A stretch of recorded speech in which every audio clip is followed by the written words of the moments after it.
Welcome to Kiran Telugu stories. ఒక అడవిలో నక్క ఆకలితో ఆహారం కోసం వెతుకుతుంటే లేత గడ్డి తింటున్న కుందేలు కనిపించింది. దాన్ని తినేయాలని అనుకుంటూ దాని దగ్గరకు వెళ్ళింది.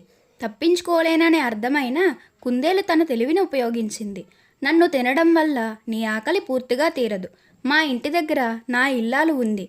నువ్వు వచ్చి ఇద్దరినీ తింటే నీ ఆకలి పూర్తిగా తీరుతుంది అంది కుందేలు. ఆ మాటలు నమ్మిన నక్క దాని వెంట నడిచింది. కొంత దూరం వెళ్ళగానే పెద్ద పులి కనిపించింది. కుందేలు, పులిరాజా, ఈ మూడో నక్కను తినేస్తే మీ రోగం తగ్గిపోతుంది అని చెప్పింది. నక్క గ్రహించింది ఇదంతా మోసమని. గతంలో కుందేలే సింహాన్ని బావిలో పడేసిందని గుర్తొచ్చింది. వెంటనే భయంతో పారిపోయింది. తెలివైన కుందేలు మాత్రం సురక్షితంగా తప్పించుకుంది.